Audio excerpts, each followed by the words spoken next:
नमस्कार। साहित्य यात्रा के इस अंक में आपका स्वागत है। इस कार्यक्रम में आज हमारे साथ बातचीत के लिए मौजूद हैं वरिष्ठ साहित्यकार कुसुम भट्ट जी। कुसुम भट्ट जी, आपका दूरदर्शन स्टूडियो में हार्दिक स्वागत है, अभिनंदन है। जैसे कि बातचीत की शुरुआत हम करते हैं अमूमन, सबसे पहले हमारे दर्शक आपसे यही जानना चाहेंगे कि आपका जन्म कहाँ हुआ, कब हुआ, बचपन कैसे बीता, प्राथमिक शिक्षा कहाँ हुई। इस पर आपकी टिप्पणी आ जाए, फिर हम आपके रचना कर्म की तरफ आगे बढ़ेंगे। जी मुकेश जी, धन्यवाद जी। और मेरा जन्म पौड़ी गढ़वाल के जी बनगढ़ सिंह पट्टी के रुमठियाल गांव, एक छोटा सा गांव है, रुमठियाल गांव नाम है, उसमें हुआ। वो गांव भी पहले से नहीं बसा था, वो भी नया मतलब बहुत ज़्यादा समय नहीं हुआ था उसको बसी हुई, नया बसा था वो पहाड़ में जी। तो उसमें हुआ। और मेरे समय में तो स्कूल भी उसी समय स्कूल खुला था मेरे भाग्य से। पहले स्कूल नहीं थे जी। जो प्राइमरी पाठशाला थी वो भी नहीं थे, कोई पढ़ता ही नहीं था। महिलाएं लड़कियों को कौन पढ़ाता था? लड़कियों को खेती बाड़ी छोटे से ही काम करना सिखाना। आप जानते हैं उत्तराखंड में कि क्या स्थिति थी मेरे समय में जी। फिर मेरे से एक क्लास पहले मेरी 2 दीदियां पढ़ती थी, गांव की दीदियां जी। और मुझे जब स्कूल में बच्चों की कमी थी तो 4 साल से भी कम में स्कूल में भर्ती करा दिया, मेरी उम्र बढ़ा के। अच्छा। और स्कूल कैसा था, जिसमें श्रमदान करके स्कूल, हमारी माँ ने, हमारे सारे गांव वालों ने श्रमदान करके वो स्कूल बनाया था जी। 4-5 गांवों के बीच में। क्या बात है। और 5वीं कक्षा तक जी। तो उस स्कूल में मैं गई तो वो स्कूल मुझे बहुत ही, मतलब ऐसा लगता था कि जैसे कोई प्रकाश में चला गया होगा अंधेरे से, उतनी छोटी उम्र में। मुझे स्कूल जाने का बहुत शौक रहता था। और मेरी दादी मुझे गोद में ले जाती थी। आपको यकीन नहीं होगा, मेरी दादी सिर में लकड़ी का गट्ठर और मुझे गोद में, छोटी सी बच्ची को गोद में ले जाती थी, क्योंकि वहाँ लकड़ी लाना जरूरी होता था जी। हाँ जी। और एक लकड़ी रोज ले जानी होती थी। तो मेरी दादी ने, जो मास्टर जी थे हमारे, उनको कहा कि मेरी पोती इतनी छोटी है, वो लकड़ी नहीं लाएगी। तो वो एक गट्टर उनके गुस्से में उनके वहाँ फेंक देती थी जी। कुसुम जी, जिस कालखंड की आप बातचीत कर रहे हैं, उसमें उत्तराखंड क्या कहना चाहिए, पूरे भारत में ही परिस्थितियां कमोबेश ऐसी ही थी जी। लेकिन आप भाग्यशाली रही कि एक तो नया गांव बस रहा था और उस गांव में भी, बसते हुए गांव में एक विद्यालय खुल गया जी। तो आपको वो शिक्षा का जो प्रकाश जिसकी तरफ आप इशारा कर रही हैं जी, उससे आपका परिचय हुआ जी। मैं ये जानना चाहूँगा कि लिखना आपने कब शुरू किया और ये कैसे शुरू हुआ? कोई तो इंस्पिरेशन, कोई प्रेरणा रही होगी कि आप लेखन की तरफ आई। लेखन तो मेरा बहुत देर से शुरू हुआ जी। शादी हो गई थी छोटी सी उम्र में, 15 साल में शादी हो गई जी। और मेरा लेखन तो बहुत देर में शुरू हुआ जी। 36-37 साल में मेरा लेखन शुरू हुआ होगा जी। और प्रेरणा तो प्रकृति है। और सबसे ज़्यादा मुझे प्रेरणा जुगनू से मिलती थी कि जुगनू है, छोटा सा जुगनू अंधेरे में कैसे प्रकाश करता है। तो मैं भी कुछ, मेरी आत्मा, मुझे उतनी छोटी सी, मतलब मुझे ऐसा लगता था कि मैं शरीर को नहीं ध्यान देती थी कि आत्मा है और आत्मा के लिए प्रकाश चाहिए जी। तो भीतर से प्रश्न उठते थे कि बहुत सारी चीज़ें, कि ये क्यों है, ऐसा क्यों है, हमारे साथ इतना अत्याचार क्यों है। लड़कियों के साथ, लड़कों को पढ़ने के लिए तो शहर में भेजा जाता था, बोलते देश गया हमारा लड़का, वो पढ़ाई कर रहा है, और लड़कियां घर में, लड़कियों की क्या दशा थी जी। और वैसे भी हमारे गांव में 5-5 लड़की, सबकी 5-5 लड़कियां थी जी। मैं थोड़ा सा अच्छे घर की थी और जो और लड़कियां मेरे साथ थी वो तो पढ़ती भी नहीं थी, वो तो घास, जंगल जाती थी, घास काटती थी जी। और मैं स्कूल जाती थी और मैं पढ़ती, मैं कविता, ये सुबह सुबह सूरज निकला, चिड़िया बोली, ये कविताएं मुझे बहुत प्रभावित करती थी। कलियों ने भी आंखें खोली, या वो जो निकल कर बादलों की बूंद से थी अभी एक बूंद कुछ आगे बढ़ी जी, जी, तो मैं किताबों में ही खोई रहती थी, मुझसे काम नहीं करवाया जाता था क्योंकि मैं पहले लड़की थी जी, अपने घर की पहले बच्ची थी जी।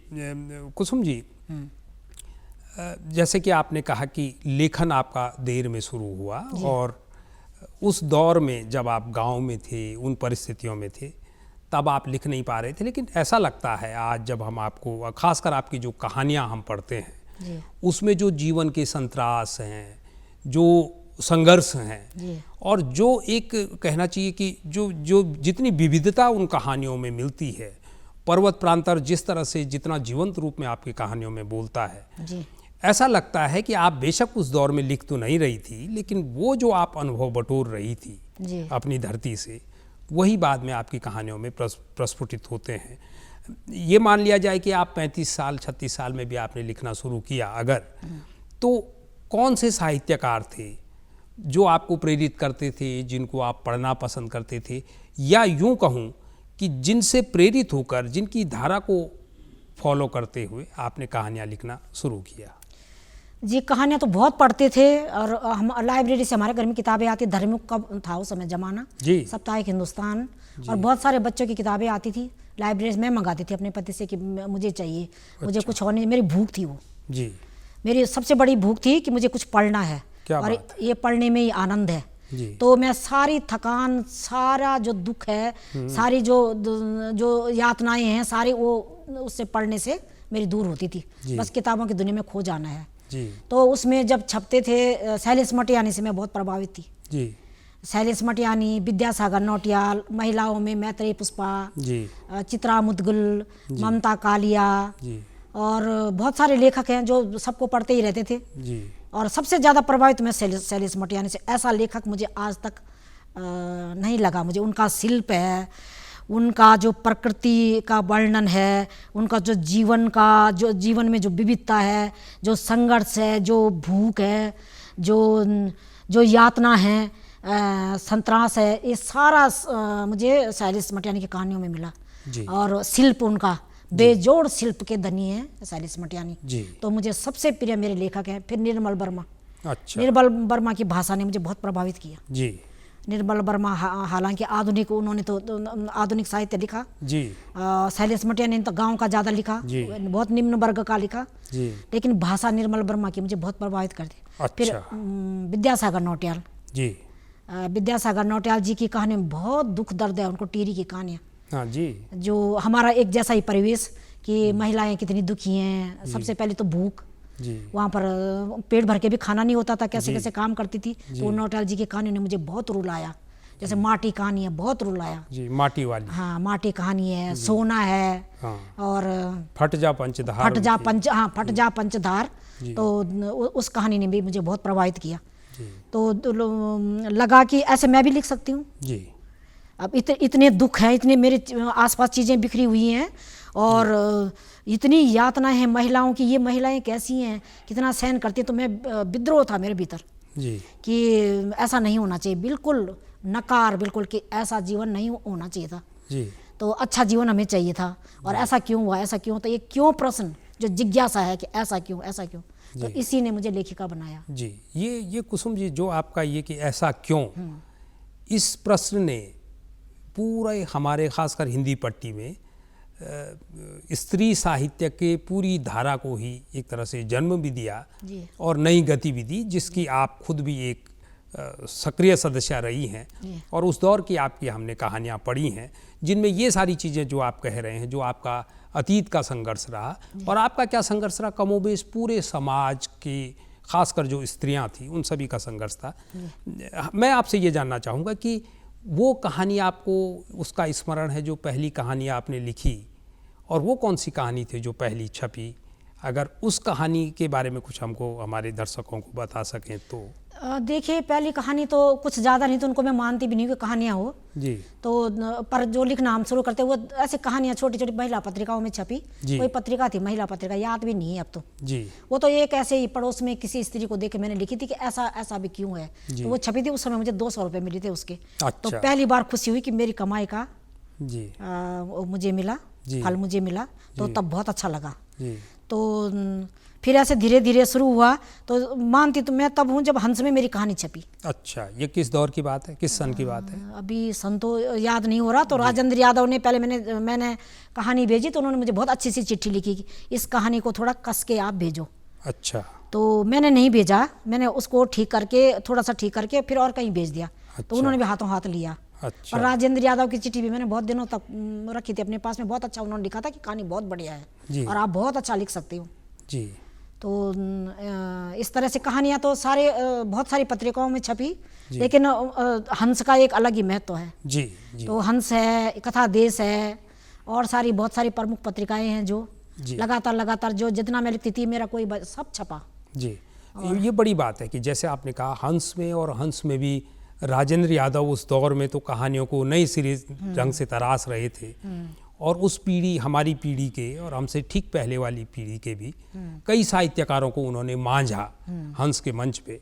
और अगर उन्होंने आपके बारे में ये भविष्यवाणी की थी कि आप बहुत बेहतर लिख सकती हैं, तो वो फलीभूत भी हुई है, और उसके बाद आपकी कहानियों का पूरा एक लंबा दौर हमने देखा। तो मैंने बागिन छपी थी मेरी सबसे पहले हंस में। अच्छा। बागिन कहानी थी वो मेरे किशोरी अवस्था समझनी चाहिए, जब मैं 9th में पढ़ रही थी।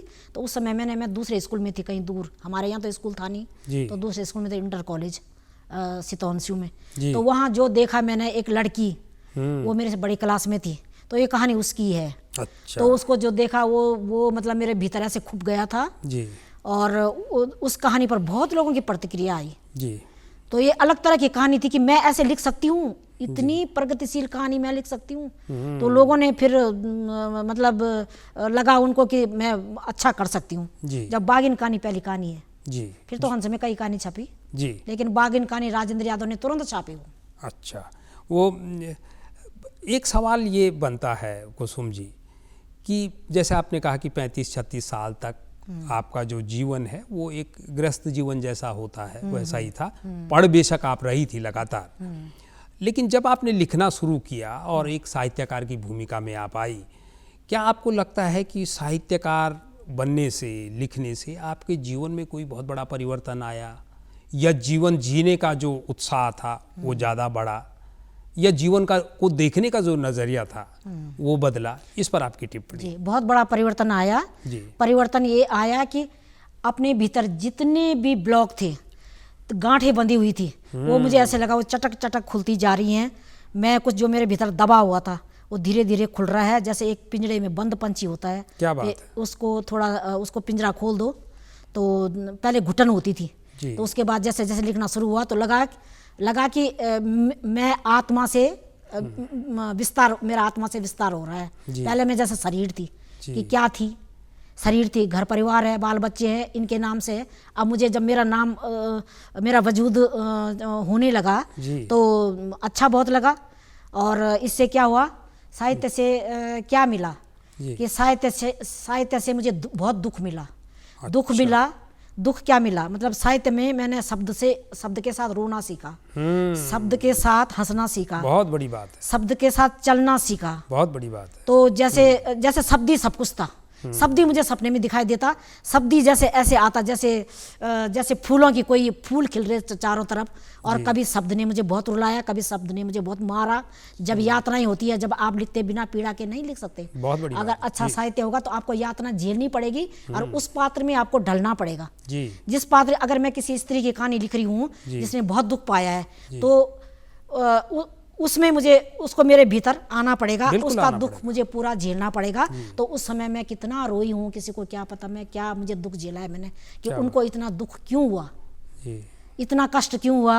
और पहाड़ में इतना, सबसे बड़ी बात स्त्रियों को देख के, स्त्रियां, ऐसी स्त्रियां जो दिन भर जंगलों में घास काटती हैं, जो गिरती हैं। मेरी माँ भी गिरी थी पहाड़ में, घास काट रही थी और पूरे वो पहाड़ी से नीचे गिर गई। तो वहाँ कुछ डॉक्टर थे नहीं, तो चारपाई में मेरी माँ को लाए, उस पर भी मैंने कहानी लिखी थी, वो जंगल की कहानी। उसको भी बहुत पसंद लोगों ने किया, जागरण में छपी थी वो। बल्कि उस कहानी को पढ़ के एक लड़के का पत्र आया मुझे कि आपकी कहानी ने मुझे आत्महत्या करने से रोक दिया। क्या बात है? नहीं तो मैं सुसाइड कर रहा था। पता नहीं क्या था उस कहानी में, कह रहा क्या मैं MSc फर्स्ट डिवीजन हूँ, मेरे पिता मुझे बहुत प्रताड़ित करते हैं और मेरा रोजगार नहीं है। तो मैं दुखी होके मैं नदी में छलांग लगाने जा रहा था, मुझे जीना नहीं है। तो बरामदे में पड़ा था जागरण, और जब मैंने खोला तो जैसे मैं पढ़ता गया तो मेरा परिवर्तन होता गया मेरा। यही बिल्कुल ये वही सवाल है जो मैंने आपसे किया था कि साहित्य आपके जीवन में क्या परिवर्तन लाता है। तो यही होता है कि जहाँ आप घोर निराशावादी हो गए, अचानक एक उम्मीद की किरण आती है, उम्मीद की किरण आ गई, और वो आपको, आपकी दिशा, आपकी धारा पूरी बदल कर रख देती है। कुसुम जी, आपकी कहानियों को हम लगातार, कम से कम मुझे अगर ठीक से स्मरण है तो 2-2.5 दशकों से तो लगातार पढ़ते रहे हैं।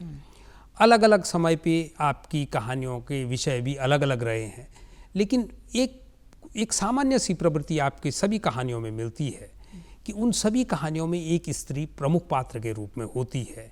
तो क्या इसको एक स्त्री विमर्श का साहित्य ही माना जाए या पूरे समग्र समाज का साहित्य माना जाए, या कि इसको हम हिमालय का साहित्य माने? आप क्या समझती हैं बतौर लेखिका? नहीं, ये सब मतलब स्त्री विमर्श का भी हो सकता है, हिमालय के भी हो सकता है, क्योंकि हिमालय तो है उसमें जी, पहाड़ तो है ही उसमें जी। और स्त्री होने के नाते मुझे स्त्री का दुख ज़्यादा व्यापता है, लेकिन ऐसा नहीं कि मुझे पुरुषों का दुख नहीं महसूस होता। एक कथा देश में मेरी कहानी छपी थी, सुरजू छोरा। तो वो एक ऐसे लड़के की कहानी है जिसको इतना गिरत, क्योंकि उसके मोटे पाँव होते हैं, हाथी पाँव, उसकी माँ के भी। तो गांव में उसको सब प्रताड़ित करते हैं, उसको गांव से निकालते हैं। तो वो कहानी कितने लोगों ने पढ़ी। अभी भी मुझे 2-3 दिन पहले एक लेखिका, नई लेखिका है लेकिन बहुत अच्छा लिखती है, उनका फ़ोन आया कि मुझे ये कहानी बहुत पसंद है, और इस पर लाइव भी हुआ था जी, और कई लोगों ने इसको बहुत पसंद किया। और लंबी कहानी है जी, और उसको पढ़ के मैं बहुत रोई। जी। कुसुम जी, ये सवाल लेकर मैं आपके पास इसलिए आया था कि इससे पहले आपने अपनी बातचीत में कहा है कि जब हम किसी पात्र को लिख रहे होते हैं, उस पात्र के बाबत हम अपने शब्दों में उसको दर्ज कर रहे होते हैं, तो ये बहुत महत्वपूर्ण आपने उसमें एक सूत्र दिया कि आपको उसी पात्र को अपने अंदर कुछ देर के लिए लाना होता है। बेशक ये प्रक्रिया बहुत मुश्किल होती है, लेकिन आपको नहीं लगता है कि अगर लेखक समाज के संतरास, समाज की खुशियाँ, समाज के उल्लास पर जब लिखता है और ये सारे पात्र, सारी घटनाएं उसके अंतस में आती रहती हैं, तो आपको नहीं लगता कि उसका जो व्यक्तित्व है ओरिजिनली, जो उसका वास्तविक व्यक्तित्व है वो बदल जाता है? ऐसा लगता है? हाँ हाँ, जरूर लगता है। आपके साथ ऐसा हुआ है? हाँ, लगता है मुझे तो सपने में भी, जैसे जब मैं मतलब लिखने में बहुत ज़्यादा व्यस्त रहती थी, तो ऐसे लगता था कोई मुझे आवाज़ लगा रहा है जी। मुझे आवाज़ लगा, जैसे मुझे लिखो, मुझे लिखो, मैं इतना, मेरी कहानी लिखो। एक कहानी है उसके जैसे पात्र, अभी मुझे याद नहीं क्या कहानी है वो। जी, चलिए जो भी। हाँ, याद नहीं आ रही अभी। तो उसके जैसे पात्र है, वो गांव में थी एक लड़की, तो उसको इतना दुख था, इतना मतलब वो जैसे मैं, वो उसकी आवाज़ मेरे कानों में गूंजती थी कि मुझे लिखो। मुझे पात्र, चाहे मैं इतनी संवेदनशील हूँ और ये भी मुझे पता नहीं चलता कि क्यों मुझे आवाज़ लगाते हैं कि मुझे लिखो। मुझे कहानी को खोजना नहीं पड़ता, जो पात्र है वो आते हैं। क्या बात है। और मुझे कहते हैं कि हमें लिखो जी, हमें इतिहास में दर्ज करो जी। तो ये चीखें सुनाई देती हैं जी, इसीलिए आपकी कहानियों में इतनी जीवंतता मिलती है कि पात्र, जैसे आप कह रहे हैं कि आप उनको ढूंढने नहीं जाती, वो स्वयं आपके पास चल कर आते हैं। प्लॉट स्वयं ही आपके पास जब कथाकार के पास आ जाए तो ये बड़ी बात है। लेकिन कुसुम जी, एक वो दौर था जब आपने पढ़ना शुरू किया, फिर वो समय भी आया जब आप लिखना शुरू किया आपने। एक जब आप आज एक वरिष्ठ स्तर पर हो गई हैं बतौर साहित्यकार, एक नई पीढ़ी हमारे पास साहित्यकारों की आ रही है, साहित्य का एक नई धारा से आप भी परिचित हो रहे हैं, हम सभी परिचित हो रहे हैं। ये जो नई साहित्य की धारा है, इस पर आपकी क्या टिप्पणी है? देखिए, नई साहित्य की धारा अभी आजकल लिखा भी बहुत अच्छा जा रहा है। कुछ लोग तो बहुत अच्छा लिख रहे हैं, नए लोग जी। और कुछ जब से मोबाइल आया, फेसबुक हुआ, ये सब लोग लेखक बनना चाहते हैं। तो कुछ बहुत कबाड़ लिखा जा रहा है, कुछ बहुत खराब है और कुछ बहुत अच्छा है जी। तो नए लोग जो कुछ नाम हैं, जैसे पंकज सुबीर की एक कहानी मैंने अभी पढ़ी थी, नीली धारियों वाली डायरी। अच्छा। उसको पढ़ के मैं बहुत रोई। तो इतनी अच्छी मार्मिक कहानी है वो। तो कुछ लोग बहुत अच्छा लिख रहे हैं। एक लड़की है विजयश्री तनवीर, उसकी एक कहानी पढ़ी थी, गांठ शायद उसका नाम है। तो वो कहानी भी मुझे बहुत अच्छी लगी कि नए बिल्कुल युवा है और इतना अच्छा लिख रहे हैं वो। और कई जगह तो बहुत खराब है, जो लेखन को मतलब जो है ही नहीं लेखन, ऐसे ही टाइम पास करने का, तो ऐसे भी लिखा जा रहा है। तो उसमें यह है कि आपको क्या चुनना है ना। आपको अच्छी चीजें पढ़नी है तो आप अच्छे उसकी तरफ जाएंगे, अच्छी किताबों की, स्वाभाविक है। जी, जी। और अगर आपको ऐसा ही टाइम पास करना है तो उसके कोई मायने नहीं है। वो साहित्य तो ऐसे चल, पर ये बुरा दौर है। अच्छा। साहित्य का ये अच्छा दौर नहीं है, बुरा दौर है। अच्छा। क्योंकि हर कोई लिख रहा है और किताबें छपवा रहा है, दड़ा किताबें छपे, तो इससे पठनीयता का संकट भी पैदा हो रहा है। पैदा होता है जी। क्योंकि पाठक समझ नहीं पाता कि हम क्या पढ़े हैं। अब उनको क्या पता, अब जब खोलेंगे देखेंगे थोड़ा पढ़ेंगे तभी पता चलेगा, फिर उसका समय नष्ट होता है। जी तो उसको कैसे पता चलेगा कि ये अच्छा है या बुरा है। जी, इसीलिए कुसुम जी मैं आपको स्मरण में लिया हूँ ये बात कि पिछले कुछ समय में ये बहस बड़ी तेज हुई है कि जिस तरह से साहित्य के नाम पर बहुत कुछ सोशल मीडिया के जरिए परोसा जा रहा है, तो एक डिमांड ये आई है, एक मांग ये आई है और बहुत समझदार लोगों की तरफ आई है कि उन मंचों पे भी जो हमारे तकनीकी मंच हैं, यहाँ पर भी एक संपादक या कोई ऐसा आदमी बिठाया जाना चाहिए जो उन चीज़ों को रिफाइन करे कि क्या आगे जाना चाहिए और क्या वहाँ पर रोका जाना चाहिए। ये बात मुझे इसलिए ध्यान आई जब आपने कहा कि बहुत कुछ जो सोशल मीडिया के ज़रिए आ रहा है, और एक ये आपने जो चिंता बताई कि हर आदमी लेखक बनना चाहता है। इस दौर में हम देख रहे हैं नई किताबें जो आ रही हैं, इनसे आप कितनी संतुष्ट हैं? देखिए नई किताबें तो अब किताबें तो बहुत ज़्यादा छप रही हैं जी। अब देहरादून में भी देखिए, आपको पता होगा कि हर हफ्ते में विमोचन होता है, लोकार्पण होता है जी। तो आप कैसे पता करेंगे कि ये ठीक, अब आप उनको जानते हैं, आप अगर लेखक को जानते हैं कि उनकी कुछ पढ़ा है आपने, तब तो पता चलेगा कि ठीक है कि नहीं है। सही है। तो जो नहीं जानता उनको कैसे पता। तो इसलिए ये जो बड़ा संकट खड़ा हुआ है। लेकिन जो कुछ चुनिंदा लोग हैं जो अच्छा लिख रहे हैं, तो उनको जब हम पढ़ते ज़्यादा हैं तो तब अगर हमें पढ़ना है और अच्छी किताबों को ढूंढना है तो हम स्वतः ही जाएंगे उस ओर जी। और हमें अच्छी किताबें मिल ही जाएंगी जी। लेकिन अगर हमें इसी धारा में एक नाला है और एक नदी है, एक गंगा जल है और एक नाला है, तो अगर हमें नदी उसमें जाना है, गंगा में जाना है, नदी की धारा में उतरना है ना, तो हम उसी ओर बहेंगे, तो हम समुद्र की ओर जाएंगे। अगर हम नदी में बहेंगे, नाला होगा तो वो रुकेगा बीच में, तो वो तो रुक जाएगा, सड़ जाएगा उसका पानी। कितनी दूर चलेगा कीचड़, कितनी दूर चलेगा। और जो नदी है वो बिल्कुल निर्मल धारा की तरह बह रही है समुद्र से, तो आप जो इस तरह से लिखेंगे या इस तरह से पढ़ेंगे तो आप भी समुद्र की तरह अनंत हो जाएंगे, जो उसका जो ओर छोर नहीं है, और उसमें गहरी डुबकी लगाएंगे और फिर मोती पाएंगे। बहुत सुंदर, बहुत शानदार बिंब के माध्यम से आपने इस बात तो ये मोती जो मैं पाना चाहती हूँ, मोती आपको खोजने हैं, तो वो किस तरह से होगा? वो तो जब हम उत्कृष्ट चीज़ों को पढ़ेंगे जी। और अगर हम ऐसे पढ़ेंगे, अपना समय खराब करेंगे, तो फिर हमारा तो कुछ भी नहीं होगा जी। तो चुनिंदा होना चाहिए, कम लिखिए लेकिन अच्छा लिखना चाहिए और अच्छा पढ़ना चाहिए। आप कम पढ़ें जी, आप कुछ विचारों को पढ़ें। जैसे विवेकानंद है, वो उनकी विचारधारा है, तो विवेकानंद ने आपको कितना परिवर्तित किया होगा, उनके एक विचार भी। तो इस तरह जो महान लोग हैं, महान साहित्यकार हैं, सैलेश मटियानी को मैं बहुत महान साहित्यकार मानती हूँ। ऐसे नौटियाल जी को, विद्यासागर नौटियाल जी को, फरनी सोमनाथ रेणु है जो, पर नौटियाल जी का साहित्य जो है कितना दुख भरा साहित्य है, और कैसे उन्होंने टीरी से अलग कोई कहानी नहीं लिखी। वो कहते थे कि मैं टीरी से अलग नहीं जा सकता, लेकिन कैसे वो भीतर खुपती है कहानियां। हालांकि उनका शिल्प नहीं है, साधारण सी कहानियां है वो, तो वो कैसे खुपती हैं। और एक जमाने में तो हम उनको पढ़ते थे, शिवानी को।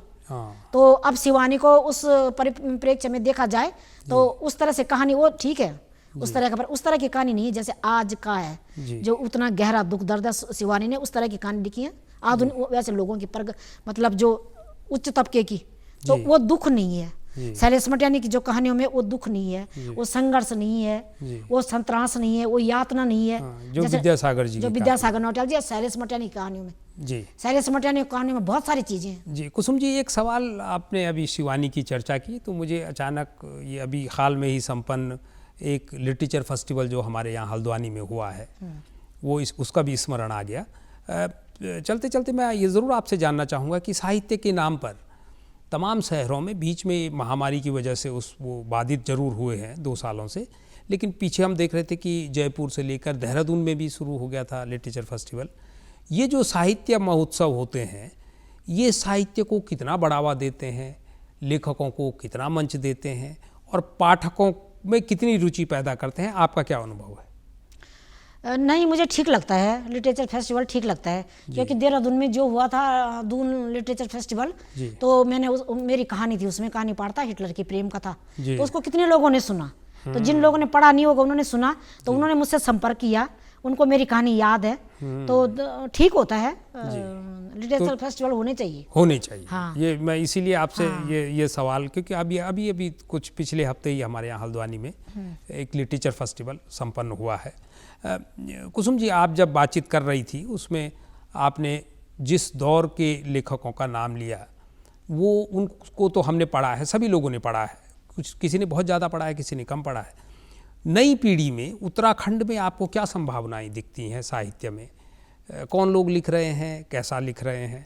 देखिए, उत्तराखंड तो वैसे ही कला का क्षेत्र है जी। और प्रकृति ने ऐसा भरपूर दिया है, इतना समृद्ध किया है कि हर कोई कवि और लेखक बनना चाहता है जी। लेकिन अब कोई कितना कर पाएगा, कितना गहरे, जो मैंने अभी कहा है कि गहरे समुद्र में गहरे उतर के और वो मोती लाने हैं जी। तो ऐसे हैं जो कुछ लोग, जैसे पहले अभी मैंने शैलेश मटियानी का नाम लिया, तो वो तो है ही, जिनसे हम प्रभावित होते हैं, जिनको हमने पढ़ा है, उनको तो बार बार पढ़ा जाना चाहिए जी। शैलेश मटियानी को आप पढ़ेंगे तो लगेगा कि बिल्कुल ये हम कितना समृद्ध हो रहे हैं। ऐसे नौटियाल जी को, और लेखक सुभाष पंत जी हैं, वो भी हमारे सामने वो लिख रहे हैं। और भी लोग हैं, जैसे अरुण असफल है, वो भी यहाँ उत्तराखंड में बसे हैं, उनकी कहानियाँ भी, 5 का सिक्का, उनकी कहानियाँ। और विजय गौड़ है, ये भी थोड़ा मतलब वामपंथी लेखक है जी, थोड़ा इनका अलग लेखन है। अब एक राजेश पाल है, एक लेखक है जी, राजेश पाल जी। तो उनका एक ही कहानी संग्रह जहाँ तक मुझे याद है, तो उन्होंने मुझे दिया था, तो वो कहानी मुझे बिल्कुल अलग लगी। अच्छा। बिल्कुल अलग लगी वो कहानी, ऐसे लग रहा हमारी दुनिया से कट के कोई एक और दुनिया है जी। और उसमें अलग तरह की कहानियां हैं। तो ये भी लिख रहे हैं, तो कुछ लोग हैं जो लिख रहे हैं। और पंकज बिष्ट हैं, पंकज बिष्ट तो बड़े प्रसिद्ध लेखक हैं जी। और जो नई पीढ़ी में, नए दौर में कोई नवोदित लेखक जिससे आप प्रभावित हुई हो, जिसकी कहानियों से या कविताओं उत्तराखंड के जी, कोई ऐसा नाम स्मरण आता है? उत्तराखंड के प्रभावित तो क्या, लेकिन लिख ही रहे हैं। जब अरुण असफल, उसका 5 का सिक्का बहुत अच्छी कहानी है। आपकी कहानी भी मुझे अच्छी लगती है, चलिए अभी हैं। और आपके जो है सिवली गांव है, तो उसमें प्रकृति है, ये सब सारी चीजें हैं, तो ये थोड़ा अलग तरह की, तो मुझे ऐसे पसंद है जिसमें मिट्टी पानी का रचाव हो। क्या बात है ना, मिट्टी पानी का रचाव। हाँ, माटी पानी का रचाव, और उसमें पहाड़ का और प्रकृति का। आप तो ऐसे गांव के हैं, ऐसी जगह से हैं जहाँ प्रकृति ने भरपूर दिया है जी, तो ये अच्छा लगता है, ये पढ़ना ज्यादा अच्छा लगता है, इससे मिलता है, बहुत कुछ मिलता है जी। और कुसुम जी, चलते चलते बहुत संक्षेप में समय की पठनीयता का संकट, पठनीयता के संकट पर मैं आपसे जरूर बहुत संक्षिप्त टिप्पणी चाहूंगा कि ये कितना बड़ा संकट है और इसका कोई समाधान? देखिए, पठनीयता का संकट तो बहुत है, बहुत गहरा है, जब से मोबाइल और ये आया है। लेकिन मुझे लगता है कि सरकार को भी इसमें हस्तक्षेप करना चाहिए कि हर शहर में, मोहल्ले मोहल्ले में एक लाइब्रेरी हो। अच्छा। और उसमें अच्छी अच्छी किताबें रखी जाएं, और जिस तरह आधार कार्ड का, जिस तरह से और चीज़ों का, पैन कार्ड का, इसका प्रचार करिए सरकारी करे कि आधार कार्ड होना चाहिए, इसी तरह सरकार को भी चाहिए कि हर जगह ये बोले कि पुस्तकालय हो और ये पढ़िए। तो इससे क्या फायदा होगा कि जैसे हमारे प्रधानमंत्री हैं, तो उनकी बातें लोगों को जल्दी जज्ब करेंगे और वो पढ़ना सीखेंगे। तो इस तरह से, और मोबाइल पर ध्यान न दिया जाए, जो इसमें बहुत ज़्यादा तो कबाड़ा ही परोसा जा रहा है, इस पर तो ज़्यादा ध्यान नहीं दिया जाए। पुस्तक पढ़ने से हमारे बहुत फायदे होते हैं, तन का, मन का, मस्तिष्क का।